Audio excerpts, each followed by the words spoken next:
When Sir Winston Churchill died in 1965 at the age of 90, he left behind a reputation as a colossus of modern politics, and probably the most famous leader Britain has ever known.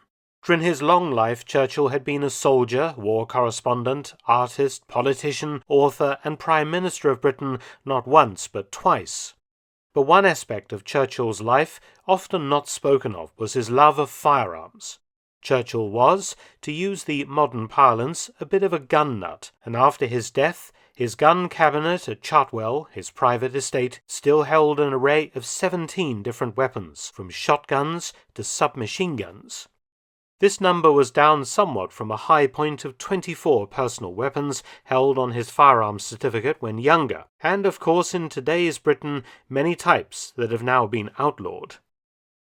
This episode is brought to you by CuriosityStream, a subscription streaming service that offers thousands of documentaries and non-fiction titles from some of the world's best filmmakers, including fascinating shows like Stalking Hitler's Generals, when Allied commandos launched daring wartime missions to kill or capture German generals, and Secret Societies, organizations that play a far larger role in our everyday lives than most of us realize. From the Illuminati to Freemasons and Skull and Bones. Go to curiositystream.com/Mark Felton for unlimited access to the world's top documentaries and non-fiction series. And for our fans, use the promo code Mark Felton and you will save 25% off, which comes to only $14.99 a year.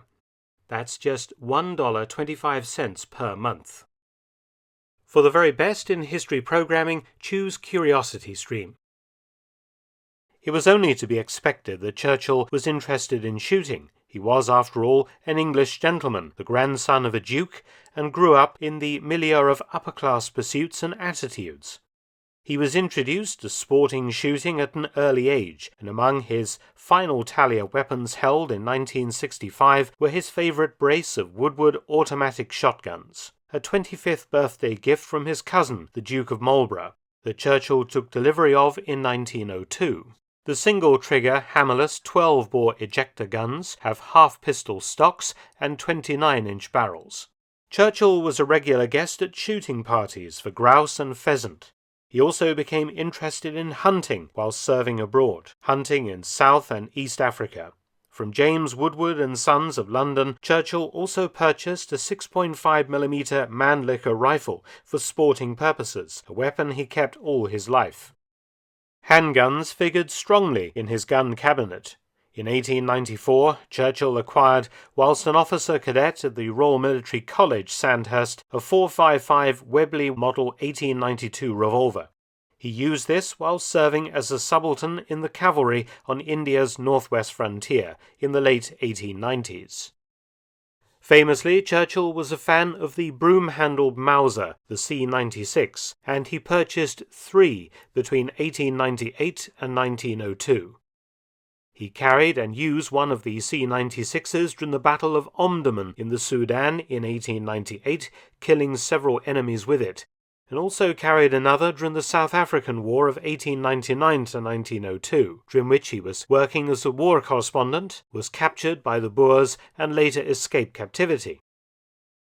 Churchill owned a 9mm Webley Model 1909, a New Year present dating from 1911, and a .32 Webley Model 1913. During his time serving as a lieutenant colonel in the trenches during World War I, after his political disgrace following the failed Dardanelles campaign, Churchill, ever the individualist, wore a French Adrian steel helmet and carried a US Colt 1911 government model, the famous Colt 45. His gun cabinet also contained another Colt 1911, this time with ivory grips, presented to him in 1952 by the Colt Company and engraved as such.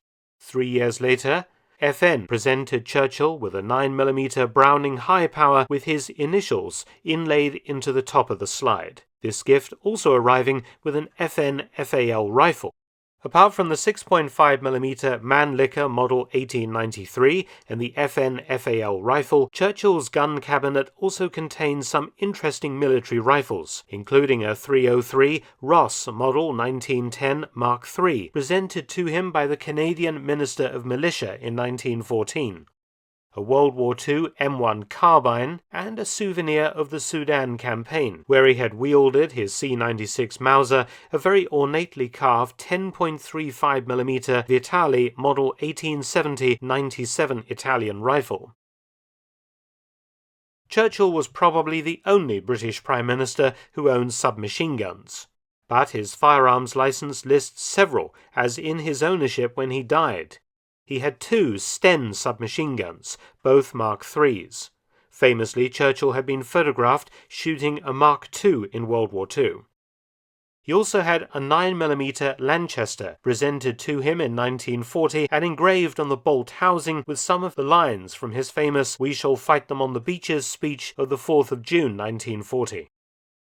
Finally, during his second ministry in 1953, Churchill received a 9mm Sterling submachine gun with an engraved silver plate, a personal gift from the Sterling Company. So most of Churchill's weapons were gifts from various companies and individuals, allowing him to amass an amazing armory free of charge. Most of these weapons are now in private collections all over the world. And finally, Churchill has a comment about video sponsors. It has been brought to my attention that some viewers object to sponsors' adverts on Mark's videos, perhaps not realizing that the revenue generated enables creators to work full-time, making content that is completely free to viewers. To these internet Nazis, I have but one thing to say. Go forth and multiply. Thanks for watching. Please subscribe and share, and also visit my audiobook channel, War Stories with Mark Felton. You can also help to support both of my channels at PayPal and Patreon. Details in the description box below.